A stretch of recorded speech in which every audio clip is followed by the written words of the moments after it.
Chapter 4.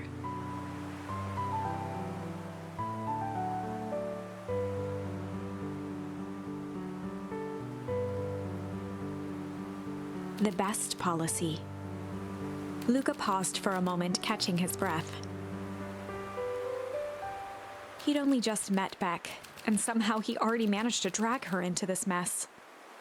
Hopefully he could make it up to her, but finding Rollo was his primary concern.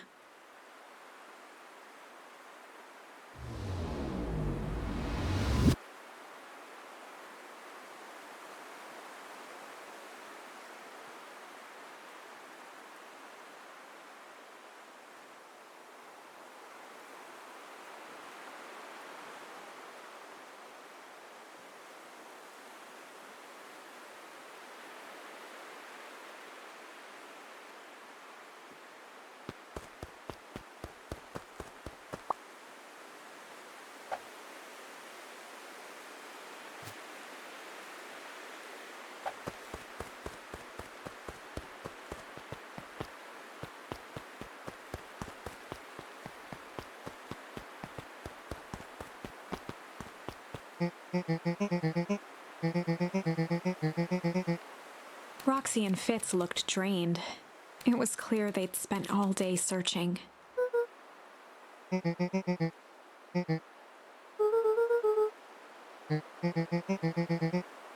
Roxy's temper could often be dismissed as the impatience of an older sibling, but this was the most intense Luca had ever seen her. Her eyes were wild and unfocused, looking straight through Luca. In a torrent of rambled words and tears, Luca broke down.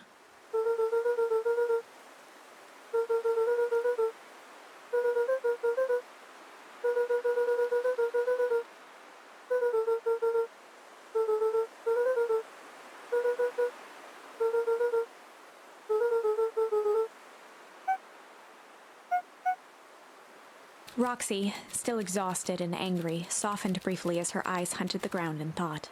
With a determined sigh, she looked up at Luca. Roxy drew herself up.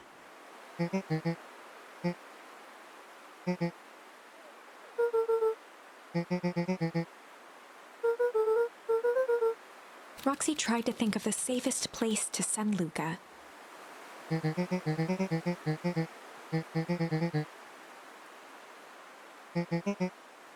Luca wiped his cheeks and gave a quick nod.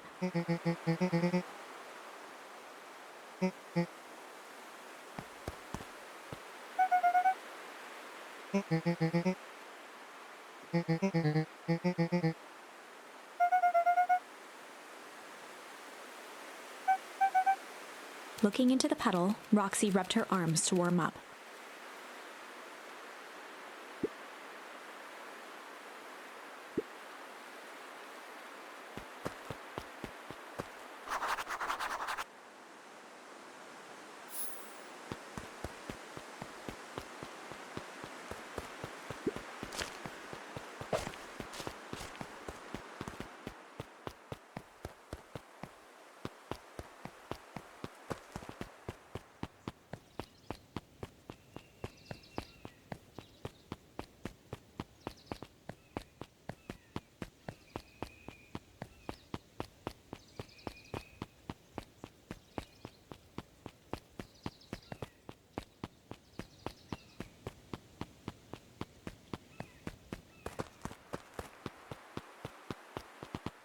Mr. Nuncree jumped with a start.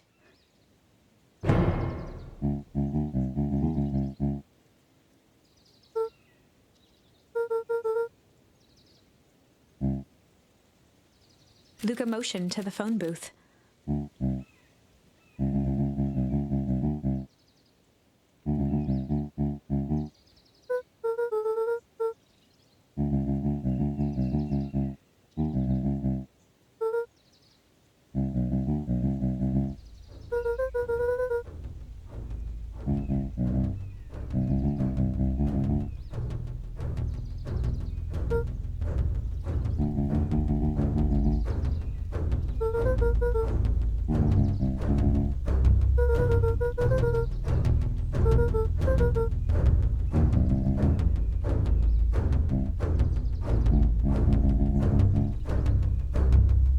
Mr. Nuncreed gently placed one of his substantial hands on Luca's shoulder.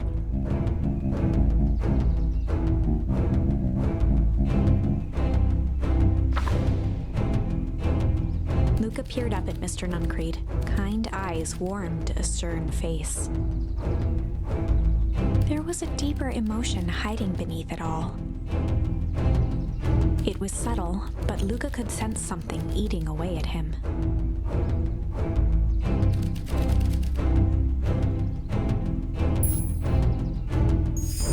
There was a shame lurking behind those eyes. A deep sadness. If Mr. Nuncreed was that worried about Rollo, maybe he could help.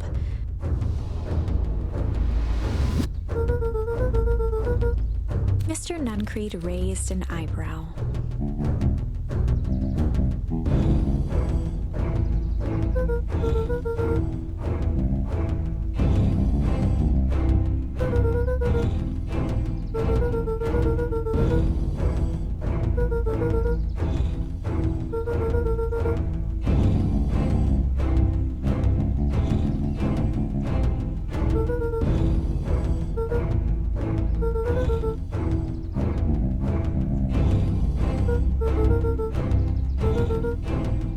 Mr. Nuncreed's shoulders slumped. A deep sigh bellowed from his chest.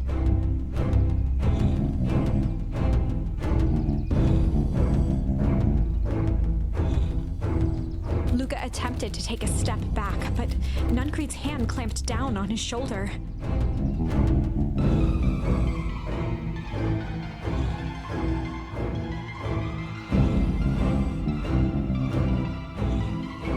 With a firm shove, Nuncreed manhandled Luca into the phone booth. The door latched shut with a mechanical hiss.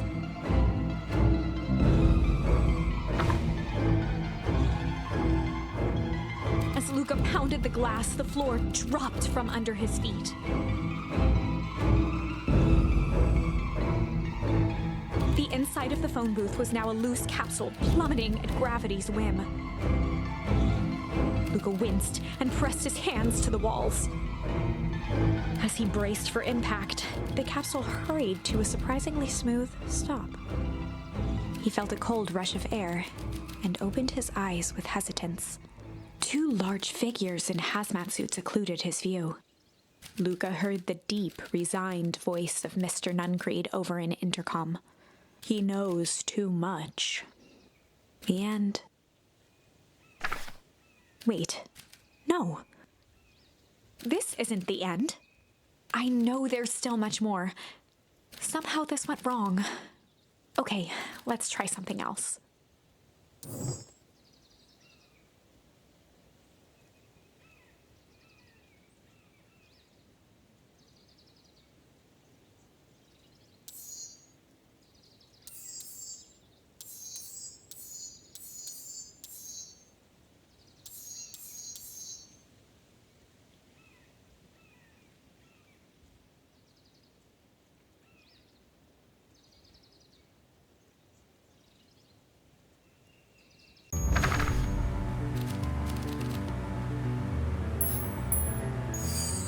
Well, time to bust out the strange.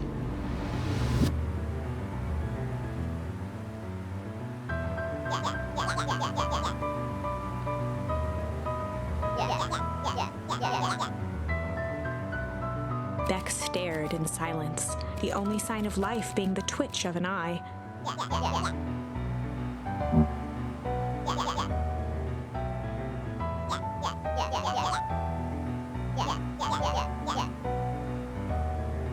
At the sight of Iggy taunting Beck, something in Luca snapped. Iggy's smirk shifted to a look of shock as Luca launched himself into his stomach. Iggy's clothes were drenched in the glowing ooze. Iggy's voice began to slur as he struggled to get up.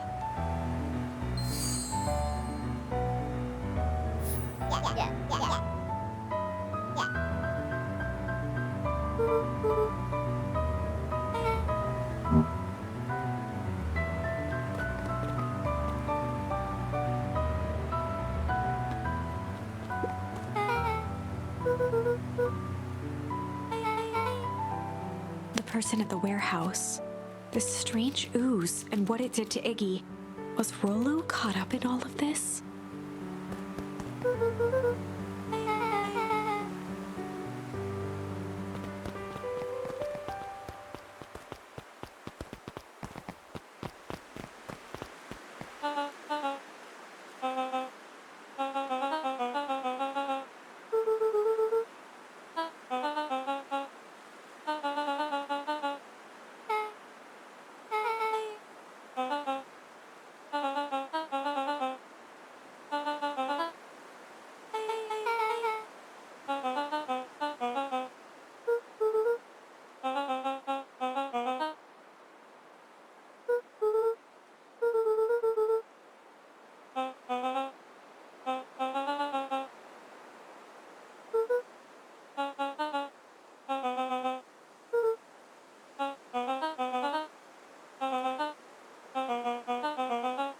Beck glanced toward Luca.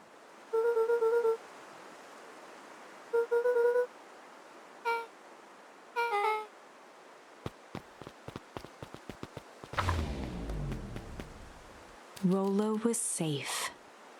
A wave of relief washed over Luca, which was quickly replaced by a sense of dread. Gran is going to kill me. If he hurried, he might just make it home before sundown. Chapter 4. Our harvest awaits. Luca took a deep breath and gingerly opened the door, steeling himself for Gran's wrath.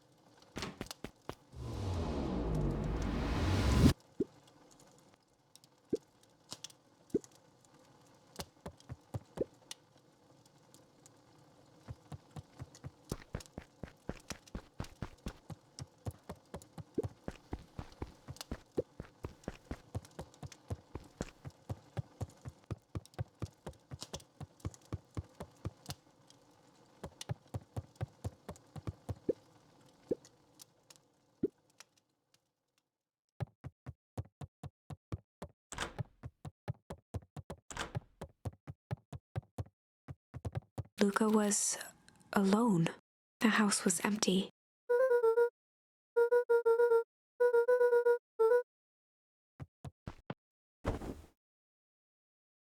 Luca was sitting by the pond, listening to small waves lap against a rock. His father sat in a folding chair in front of him. Without turning, he spoke. "Why don't you grab me some nice bait?" "Sure thing, Dad." Luca hopped over to the tackle box and popped open the lid. Inside was a rolling, buzzing mass. "We're fishing with bees?" Luca's father gave a warm chuckle. "Well, you catch more fish with bees than honey. Pick us out a good one." Luca closed his eyes and plucked out a bee. He could feel its wings struggle between his finger and thumb. Holding it at arm's length, he hurried over. His father deftly baited the hook and examined his work. "Interesting choice." With a practiced flick of the wrist, the line buzzed in a graceful arc. The water accepted it without a splash or ripple. The wrong choice, but I respect it. The pond began to freeze over. Sometimes we gotta make the wrong choice before we can make it right. Pallid ice propagated across the still surface with an alarming speed. Luca scrambled back as the ground beneath him turned cold. "Dad, I don't understand." "Sorry, kiddo. Understanding isn't always part of the deal." The relentless ice shot through the fishing line toward his father. "Dad, look out!" His father casually wound the reel. "None of it's your fault, you know. Never was." "Dad, we have to go!" Luca grabbed his father's shoulders, trying to pull him away. "Please, you have to run!" The ice crackled as it spread across his father's hands. "That's the thing about fishing, Luca." His chest began to crystallize. "You toss your hook in, and you never know what you're gonna pull out." A shock of searing cold ran up Luca's arms. He gave one last desperate tug. The chair tipped backwards in a single frozen mass. Luca tried to stop the momentum, but it was too late. He watched the icy form of his father slam into the hard ground, shattering into 1,000 pieces that crowded around his feet. "Dad, I don't understand. What does all this mean? The gentle rustle of leaves was the only reply.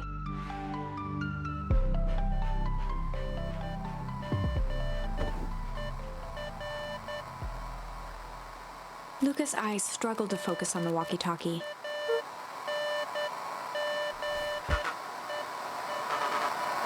Faintly, he could hear Rollo amongst the noise.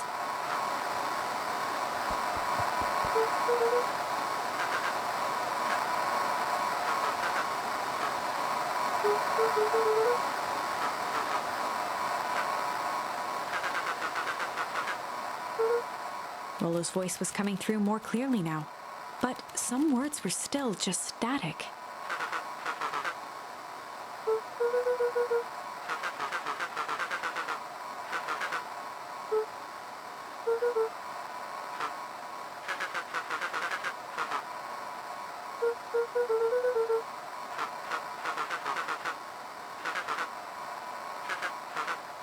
The signal went silent.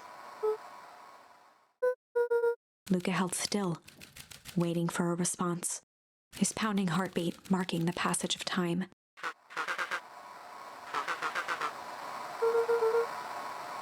Rollo's voice began to fade.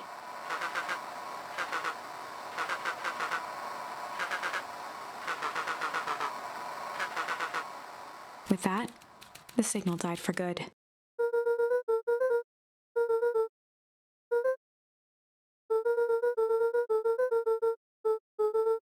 Luca grabbed the walkie-talkie and sprinted to the treehouse.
Luca heard a group of footsteps approaching.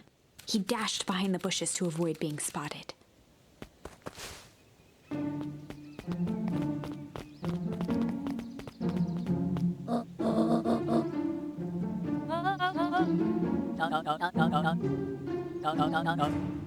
Mr. Tolliver paused, shifting his eyes to one side.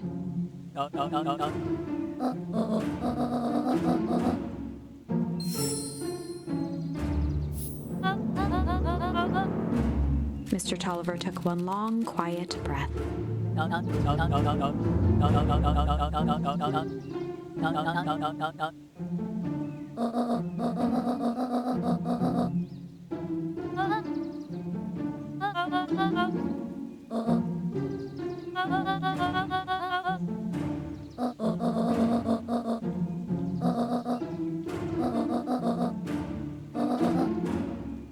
The three shared a determined look.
two boys shared a mischievous grin.